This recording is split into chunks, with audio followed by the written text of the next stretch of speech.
आपण भरणी श्राद्ध करतो. हो. तर भरणी श्राद्ध आणि जेव्हा आपण सर्वपित्री अमावास्याही करतो, तर ह्या दोन्हीमध्ये काय फरक आहे आणि ह्या दोन्हीचं महत्त्व काय? हां, हां. सध्या पितृपक्ष चालू आहे, भरणी श्राद्ध चालू आहे. आपल्याला माहिती असेल गेल्या वर्षामध्ये ज्याचा मृत्यू झालेला आहे, हां. त्याचं पहिल्याच वर्षी भरणी श्राद्ध करण्याची प्रथा आहे. अच्छा. श्राद्ध अनेक प्रकारची आहेत. हं. आपल्याला माहिती असेल मृत झाल्यानंतर सुद्धा ते 11वं 12वं आपण श्राद्ध करत हो. असतो.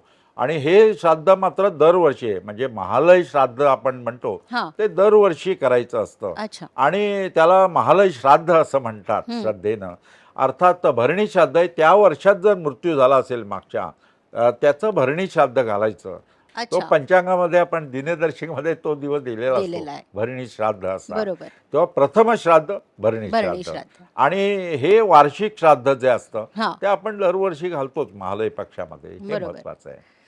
आणि सर्वपित्री अमावास्येला म्हणजे आता एखाद्याला त्या दिवशी श्राद्ध करणं जमलं नाही, हो. तर आपण म्हणतो की तुम्ही सर्वपित्री अमावास्येला श्राद्ध करा.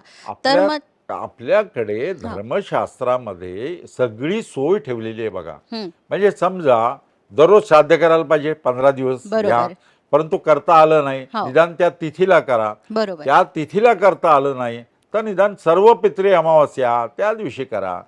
त्या दिवशी सुद्धा जमलं नाही हां. तरी वृश्चिक राशीत सूर्य असेपर्यंत श्राद्ध केलं तरी चालेल. अच्छा. लक्षात हे. घ्या, आपला धर्मशास्त्र जे आहे ना, मानवी आपली जो ओरिजिनल धर्म आहे हो. त्याचं तत्व एका वाक्यात सांगायचं तर माणसानं माणसाशी माणसासारखं वागावं. वागावं. आणि केवळ जिवंत माणसांची नव्हे तर मृत माणसांची माणसाची सुद्धा, सुद्धा. पूर्वजांची. म्हणून हा श्राद्ध पक्ष श्रद्धेनं करायचा आहे.